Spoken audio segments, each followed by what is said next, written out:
Nah, dari kantor Harvest Agency Jemur Sari, saya melakukan aktivitas yaitu menuju ke Rumah Sakit Umum Daerah Dr. Sutomo.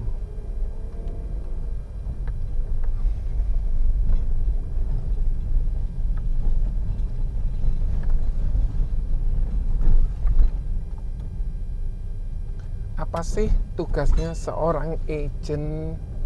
Tugasnya seorang agent yang utama ialah mengedukasi kepada nasabah dan calon nasabah yang akan membeli polis. Jadi polis yang dibeli adalah merupakan kebutuhan dari nasabah tersebut, bukan kebutuhan dari agent. Bagaimana sih caranya kita bisa mengetahui kebutuhan nasabah itu sudah sesuai atau tidak? Dengan cara bertanya tentang latar belakang keluarga, berapa jumlah anak, anaknya usia berapa, kemudian sekolahnya di mana. Itu nanti akan menentukan gaya hidup. Apakah dia sering traveling atau tidak, travelingnya ke luar negeri atau ke dalam negeri. Kemudian travelingnya berapa lama, berapa banyak orang yang traveling. Itu nanti akan menentukan juga gaya hidup. Kemudian tentang lifestyle. Nah, lifestyle kita nggak bisa tanya berapa income-nya Bapak sekarang, nggak bisa. Karena itu tidak etis. Tetapi yang kita bisa lakukan ialah berapa pengeluaran yang dilakukan setiap bulan. Dibuat range saja, mungkin 10 juta, mungkin 20 juta, mungkin 50 juta, mungkin 100 juta, dan seterusnya. Hal ini yang menentukan tentang berapa besar proteksi yang harus dia miliki.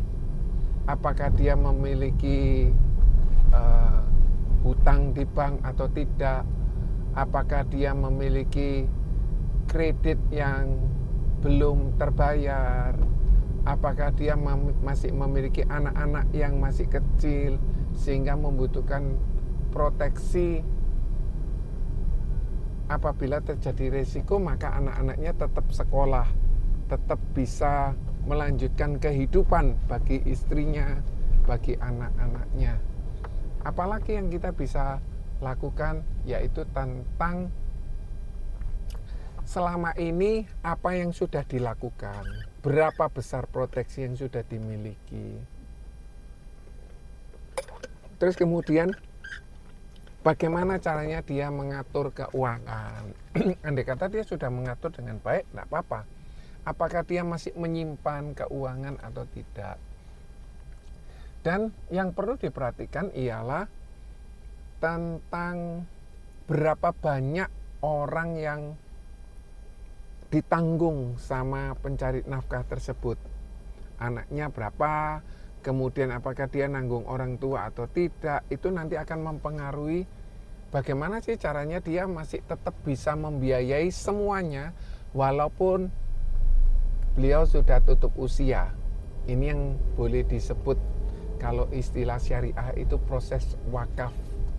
Jadi bagaimana caranya dia bisa tetap hadir di dalam kehidupan keluarga itu secara keuangan untuk membiayai kehidupan walaupun dia sudah tutup usia. Ini hal yang keren yang perlu sama-sama pelajari, perlu sama-sama kita persiapkan. Sebagai contoh, kalau dia tahu bahwa dia akan melakukan perjalanan haji, maka dia harus mempersiapkan keuangan dengan baik sehingga keinginan tersebut bisa terwujud atau kerinduan tersebut bisa terwujud dengan baik. Nah, Bapak Ibu, hal yang tidak kalah penting, kita mesti harus tahu produk apa yang dimiliki oleh sebuah perusahaan itu. Produk itu apakah sudah sesuai atau tidak. Bagaimana caranya kita bisa menimbulkan kebutuhan.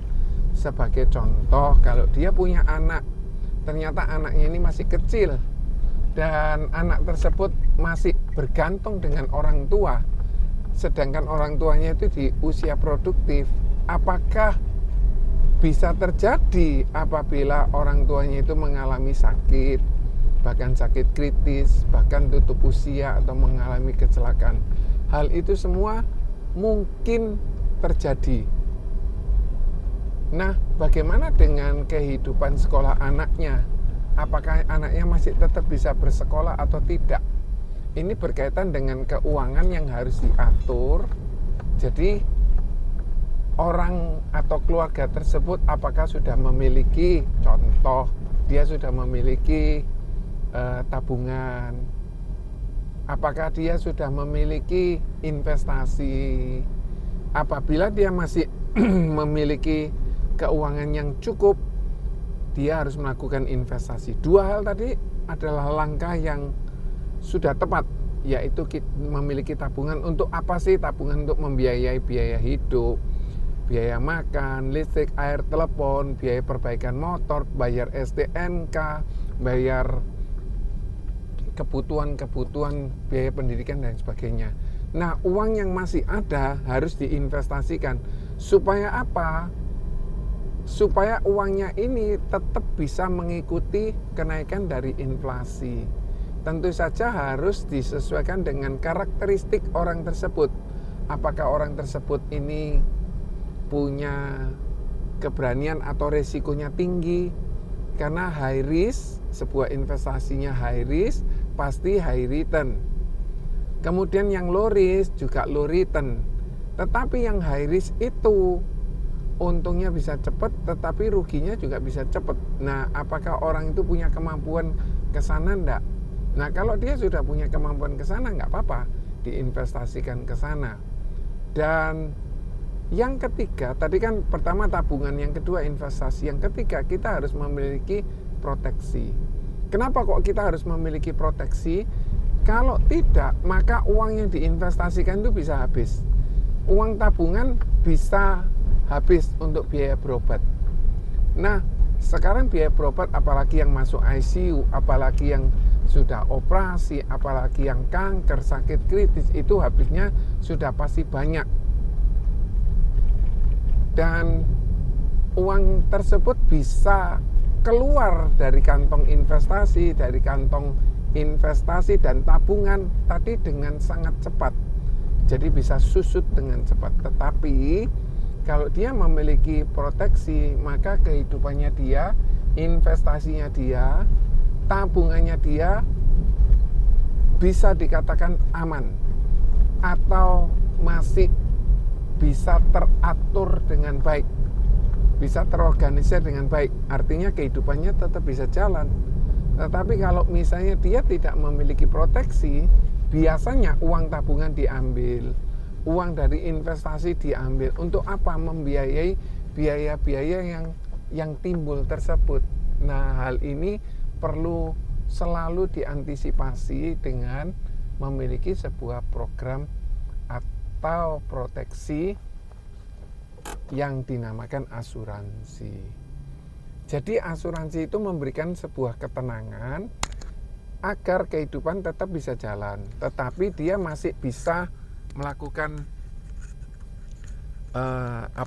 pengeluaran tetap bisa dilakukan meskipun sudah tutup usia. Jadi ada sebuah cerita gitu ya, ada seseorang ini memiliki sumur ini diberikan kepada peternak di sekitar situ untuk bisa digunakan memberi minum buat kawanan domba, ternak yang ada di sana.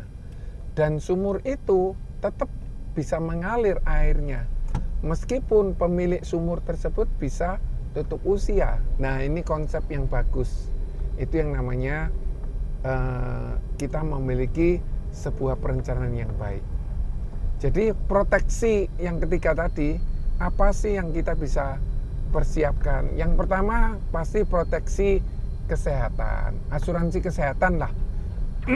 Pastikan asuransi kesehatannya sudah on bill, sudah sesuai tagihan, sehingga kalau kita masuk rumah sakit, kita tidak perlu bingung lagi mencari dana tambahan untuk berobat tersebut. Kemudian setelah kita memiliki proteksi kesehatan, kita perlu memiliki proteksi yang kita katakan sakit kritis. Karena orang bisa jadi mengalami sakit, apalagi sakit kritis sebelum dia tutup usia. Nah, yang perlu dipertanyakan pada saat seseorang ini mengalami sakit kritis, bagaimana dengan nafkah yang harus dicari, atau bagaimana dengan pengeluaran yang harus dikeluarkan setiap bulan. Bisa jadi berhenti, bisa jadi hilang total, karena orang kalau sudah sakit kritis biasanya tidak bisa kerja dengan normal, maka income-nya juga pasti terganggu. Nah, sebagai contoh, kalau orang ini memiliki pengeluaran 10 juta, maka sebaiknya dia memiliki proteksi uang pertanggungan itu sebesar 3 miliar. Tujuannya, kalau seseorang ini memiliki proteksi sebesar 3 miliar dan terjadi sebuah resiko, maka uang tersebut cair dan uang tersebut bisa menutupi semua pengeluaran-pengeluaran yang ada. Sebagai contoh, katakan 4% gitu ya, kalau 3 miliar 4%-nya kan berarti 120 juta per tahun. Kalau dibagi 12 berarti 10 juta. Maka pengeluarannya tetap terjadi meskipun dia mengalami sakit kritis. Nah, luar biasanya produk sakit kritis ini hanya karena terdiagnosa atau dia masih hidup di usia 88 atau bahkan tutup usia, maka uang pertanggungan sakit kritis itu bisa cair. Keren sekali. Kenapa? Karena kita cukup membayar atau menyisihkan uang 5 kali atau 5 tahun, tetapi mendapatkan perlindungan sampai usia 88 tahun. Ini keren, mantep, jaya guys. Dan yang ketiga ialah proteksi warisan atau life cover. Tujuan life cover itu untuk contoh membiayai saat seseorang tutup usia, membiayai biaya pergantian nama dari orang tua yang sudah almarhum ke nama istri atau ahli waris ke anak-anaknya. Nah, biaya yang diperlukan itu 7-10% tergantung dari biaya notaris dan tergantung dari policy yang ada saat itu. Nah, apa saja yang bisa kita lakukan? Misalnya orang tersebut punya hutang, maka hutangnya bisa diambilkan dari uang pertanggungan jiwa itu, sehingga istri, anak-anaknya tidak perlu menanggung hutang tersebut. Ini hal yang sangat baik ya guys, sehingga orang tersebut bisa tetap melanjutkan kehidupan. Dia bisa menata kehidupannya, masih bisa tetap memiliki pengeluaran yang sama walaupun suaminya sudah tutup usia. Ini hal yang perlu kita renungkan supaya kita semua mulai sekarang mempersiapkan.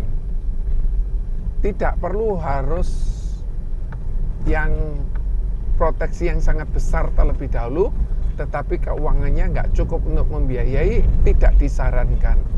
Karena kalau seseorang ini buka asuransi, kemudian untuk ditutup lagi, dia pasti mengalami namanya pemotongan biaya asuransi administrasi, biaya akuisisi, sehingga dia boleh dikatakan mengalami kerugian, potensi kerugian karena dia tidak sanggup membayar.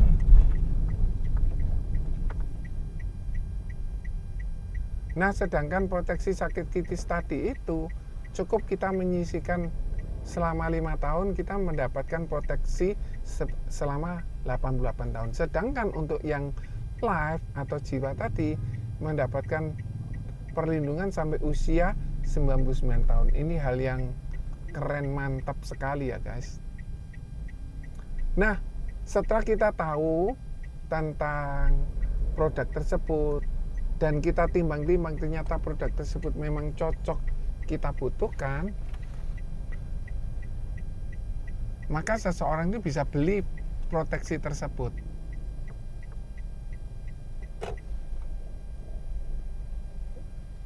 Tetapi kalau memang dia merasa bahwa proteksinya itu tidak sesuai, maka hal yang bisa dilakukan ialah masih berkonsultasi dengan agen yang lain, produk yang lain, sehingga dia masih tetap bisa mendapatkan perlindungan secara maksimal. Semoga informasi ini bermanfaat buat kita semua ya. Kiranya Tuhan memberkati kita semua. God bless you, bye.